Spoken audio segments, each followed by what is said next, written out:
All right, today is September 12th, and today we're going to talk about feeders.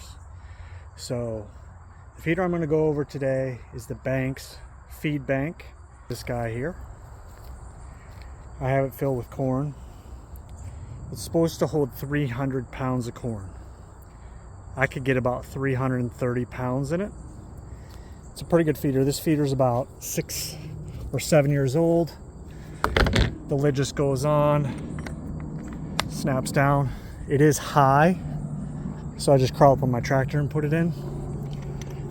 Now, comes with instructions. It's pre-assembled for the most part.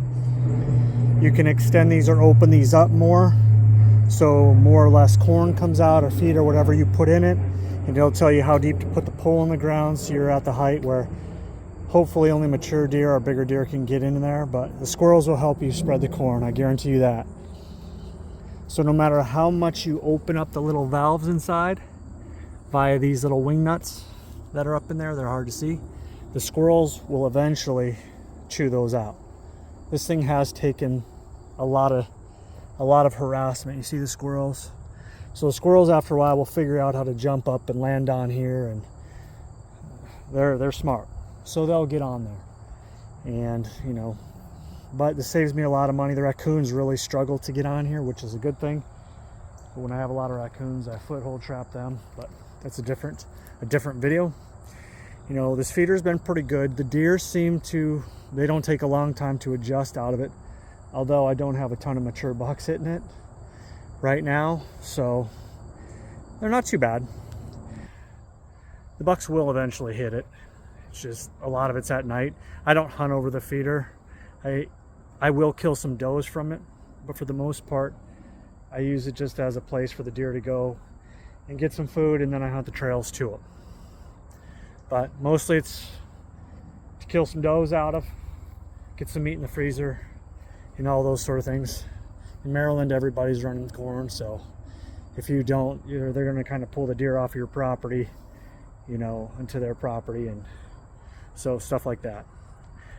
Pretty good feeder. I'm with it. I have another one, but I hit it with my tractor doing some work around it and it broke. But otherwise, this is a really good feeder. I recommend them. I've tried some other feeders and they just don't hold up, and they don't hold up to the squirrel abuse. So I've tried rotary feeders. The deer just not a big fan of them. I think this feeder cost me 300 bucks when I bought it. It was a long time ago. The price probably went up a little bit, but Bank's Feedbank, if I do get more feeders, they more than likely will be this feeder. They're all plastic, so you don't have to worry about a lot of rusting. Besides, we got a rusty bolt here and the hinge is rusty, but I could spray that with some corn oil or olive oil, and that'll help free that all up if it ever has a problem. But all in all, Bank's Feedbank 300 holds a good amount of feed. Pretty good feeder. One last thing. Pole you see here, it's taken quite a bit of abuse itself, but the deer are pretty good with it. The deer don't, the raccoons and stuff will chew on it, but this pole's been here for a while.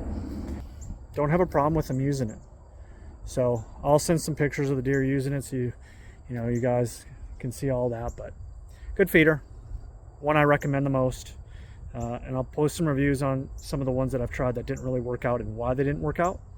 But all in all, Bank's Feedbank 300, good feeder. Thanks for watching. All right, so one final thought. It's been a few days since I did the video on the Bank's feeder. One thing that's super important is if you're gonna let it go dry, like you're gonna not have feed in it for the winter or after deer season's over, you're not gonna feed 360 days out of the year, you need to take the lid off. Taking the lid off will let the rain wash all the particles out of it, all the corn, all the feed, and it will give the squirrels another way to get in there instead of trying to dig holes and chew holes through your feeder. I learned that the hard way, not with a Bank's feeder, but they have abused my Bank's feeder trying to get in there afterwards. So I had another feeder I'll do a review on that the squirrels completely annihilated it even when there was corn in it. So take the lid off and just let it get cleaned out, let them come in through the top, and that will significantly extend the life of your feeder. Thanks for watching.